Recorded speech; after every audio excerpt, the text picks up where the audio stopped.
But before we get into kind of everything with Project Map It and how you guys got here, again, our mission here at Power100, we rank leaders. We believe in the premise that great companies have great leaders without exception, ever.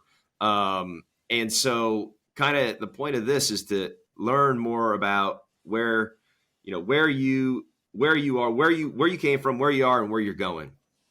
And kind of the mantra that you step to there. So without further ado, like our first kind of question to you is kind of our signature question. What's the earliest lesson that you learned that you still carry with you to this day? Oh man, the first thing that came to my mind, and the end result is hard work, like putting in the work. I was in kindergarten, Mrs. Johnson's class, wonderful lady. Like I'm 50 years old, so that was a long time ago, and I still remember exactly what she looks like as though it was yesterday. And for whatever reason, I woke up one morning and I'm like, I'm going to pretend I'm sick. So I told my mom I was sick, and just like any mother, she gives you a thermometer. Back then it was just the glass thermometers that you had to put under your tongue.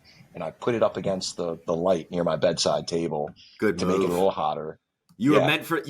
So I didn't just do it one day. I tried to get away with it 3 days in a row. And on the third day, my mother caught me. And I got in pretty big trouble, obviously. Again, I'm only 6 years old, 5, whatever it was when you're in kindergarten. She marched me, literally, like back then you could get away with this. My mom had me by my hand and dragged my butt right into the Mrs. Johnson's kindergarten class, knocked on the door and said, Steve has something to tell the class. Is it okay that he tells the class? And Miss Johnson's like, yeah, of course.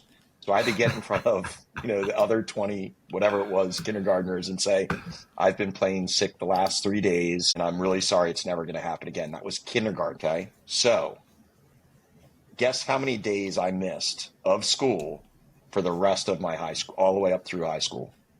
0. Okay. I literally had perfect attendance from that day on, presidential's award attendance or whatever. My senior year, spring break or whatever, there's always senior skip day. And I had not missed class for 12 years. And I told my mom, I'm going to skip class. I'm going to my friend Brian's house. We're going to play basketball. We're going to have pizza. That's what I'm going to do. Is that okay? And she goes, I've literally not missed school ever. I'm being transparent. So she let me do it. So honestly, though, the lesson learned there, and this is true, the lesson learned there is like, I put in the work, man. Even when I was sick, I went to school. I didn't get sick a lot, but I went to school every freaking day. And that lesson kind of took me into sports. I've always been an athlete. I'm a coach. I've been coaching for 25 years. I'm a lacrosse guy, but I played hockey growing up. I played lacrosse and soccer growing up. And I'm a small guy. So I've always had to, Napoleon complex, even though I just learned Napoleon wasn't even short, but I've always had to prove myself against you big guys, Greg. And so I always had this mean work ethic, and I just put in the work, man. I did not miss practice, came home, worked every day on the sport that I was in, out of season. I took that into my grades. I got pretty good grades. So yeah, hard work ethic, blue collar through and through, all from me missing Miss Johnson's kindergarten class for 3 days. That's incredible. That's a good lesson to learn early. Yeah.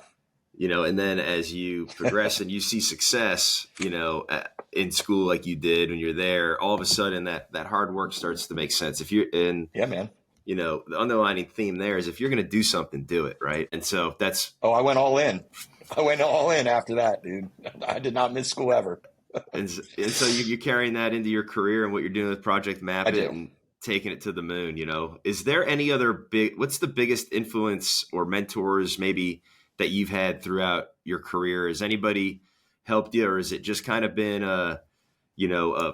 I've figured it out as I've gone, and my work ethic and my due diligence that I create? Are you a natural learner, or do you surround yourself with people? Yeah, I do currently have a guy that I would say is my mentor through this whole second level career that I've done. Again, I was a special education teacher for 20 years before moving to this. And I've been in this position now for 6 years, and I've learned a lot you had to learn a lot about the contracting industry, right? And with my product, you have to be able to know what a windows company does, what a roofing company does, bathroom remodeler and all that. But what I will say is, I would say my wife is a mentor of mine. I know that sounds kind of cliche, but we're pretty polar opposites when it comes to like attitude sometimes.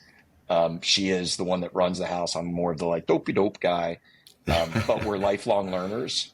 I pride myself on being a lifelong learner. If there is one thing I could sell anybody, all the CEOs out there, even, you know, the number one down to the number 100 CEO and all the other CEOs that were part of, you know, your process, is just be a lifelong learner. You're not always right. Your company can always get better. So I think my wife taught me that. And in this industry specific, I would say Ty Backer out of Pennsylvania, he runs a company called TC Backer. They're really out of multiple states now. They've grown tremendously.